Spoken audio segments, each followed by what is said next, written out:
When we're working with one, we're coaching. When we're working with more than one, we're mediating. It's plain and simple, very quantum. We break it down into its particles.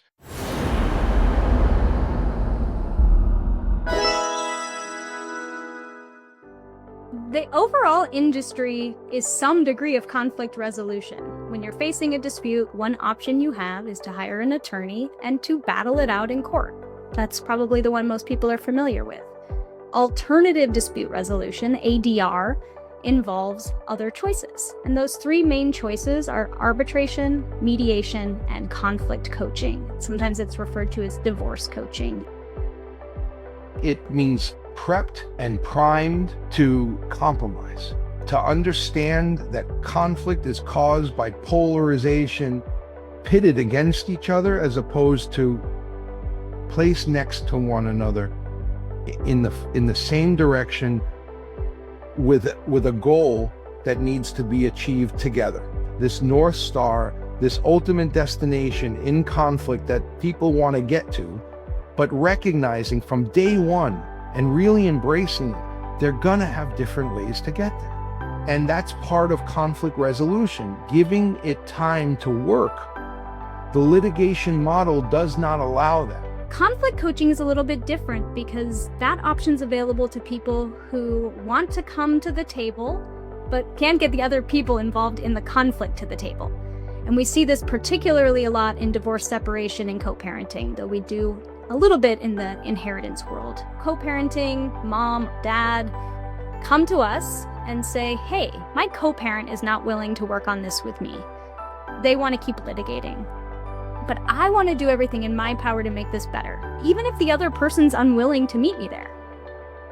How do I be more flexible? If the relationship warrants some level of amicability, go to mediation, work together, negotiate in good faith.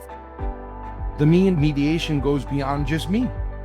It goes to the mediator that has to recognize that morning when they arrive that they have to show up. They have to be present, they have to be mindful. And they're saying, I'm the me in mediation today. So how am I going to show up? Am I going to show up ready to compromise? Am I going to show up ready to make a deal? In the mediation world, we're saying, you know what? We have problems. We're going to deal with them. Let's deal with them together and brainstorm and establish this rapport and build upon it so that we can work together to resolve it in a way that is going to last. We're all going to have skin in the game. We all have a collective goal here. See what happens when you start treating the other person not as your enemy, but as a business partner, especially in the business of raising children in a co-parenting dynamic. So it's shifting the focus, it's looking for ways to de-escalate, it's helping clients really identify and live according to their values. Nobody on their deathbed says, I wish I fought my ex-wife harder. What you're gonna regret is wasting $1 million fighting this case, putting your kids through it, and having strained relationships because of it. Arbitration is basically just private judging. It's hiring somebody to come in and hear all the facts and make a binding decision. That could be in terms of a divorce, a co-parenting dynamic, it could be an inheritance dispute.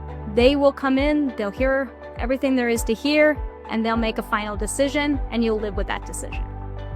It's decisive, it's a faster approach, but you have less control on the outcome.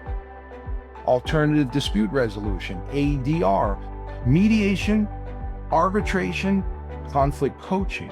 You're opening up to new things, to better things, an improved relationship with your employer, with your spouse, with your siblings, with your children. They're able to look back and feel proud at how they handled things, the help that we gave them to guide them through the way in which they handled them. They see things getting better. There's a lot more hope.